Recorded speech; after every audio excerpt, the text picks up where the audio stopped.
Let's take a look at the classic example of an image that's shot too tight in the camera. This is our camera frame here, the proportion of the camera. And so what we have is the people are fine when you'd want to do a crop. And let's say you wanted to make a 5 by 7 inch proportion print. You've got a fair amount of room to deal with, a little tight maybe at the feet, but you know, we're just fine as far as that goes for a 5 by 7 coming out of the camera. Here's the problem: when you want to come into an 8 by 10 cropping. So I'll once again select the 8 by 10 cropping, and let's say they've got a frame, it has to fit in the frame. What you'll find is if you're too close with your camera, you'll have trouble getting the people in the picture. We got a little bit of wiggle room in this, so you may be able to get away with it, but you get the idea that you're too tight to the edge of the arms of the fellows. In the frame, they're going to be overlapping in the edge of the frame, so this isn't going to work very well. A couple ways around this is to do some cropping for the larger sized proportion of 8 by 10 that takes in more area than we have there. So how do we do that? First of all, I want to just take my picture and make sure it's on an unlocked layer. So double click your layer to unlock it so you don't have a padlock on your background layer. That way you'll get transparency at the edge. Now I'm going to come in with my crop tool.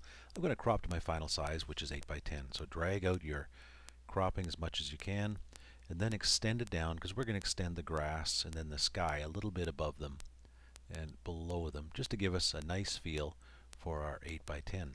Something along that line right there. Perfect. So we're going to extend our borders up here. You can't go overboard in this because it will distort the figures inside. Next, we have to make a selection of the people inside. You could do that a couple of ways. You could use the selection tool and just sort of quickly wipe around and get a quick selection. Or you could even grab your lasso tool and just do a simple little lasso around there, and hopefully it's going to take in everything inside the lasso here. Let me just bring it around. It's going to extend the grass and everything else underneath there, so I'll just come under their feet. So feel free to do. Now we'll leave his toe out and see if it affects his toe here at all. Looks like his jacket's too long for him there. It's hanging down his sleeve. There we go. Got a quick selection around there. That is the area we're going to try to protect. To protect that, we go to the selection and save selection. We call it people.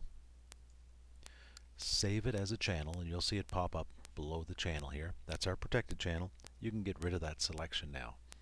We have the area we need to drag into, which is our transparent area that's already masked for the 8 by 10 size. So click on your people holding the command key, so you select the image area you're going to extend, come to the edit, content aware scale, and then the sky I think is going to go just fine because the people are protected, and I'm going to pull the sky up so that I get a nice clean sky. And that was easy because the sky has lots of tones that can repeat in there and you won't see the value of it. Something with more of a pattern, you'll probably see the value in it. I'm going to pull it down. You can see it's pulling them down a little bit too and extending the grass down. So now we have our 8 by 10. Did it actually move the people? Yeah, probably a little bit. Is it objectionable? You can probably get away with it in this case. And now you have your 8 by 10 cropping. Oh, sorry. I clicked escape rather than yeah, you have to. It's a transform. You have to hit the enter key to actually accept the transformation. So don't hit the escape like I just did because it'll make it go away. Hit the return key, and it's going to do the transformation. And select it and keep it on, and there you have your image now with 8 by 10 proportion. I was a little bit off the bottom. I can see a little bit of transparency at the bottom, and that should be similar to the 5 by 7 in size. However, you probably will distort them slightly, and just don't make it look too obvious, or don't make them look too distorted when you do your expansion of tones.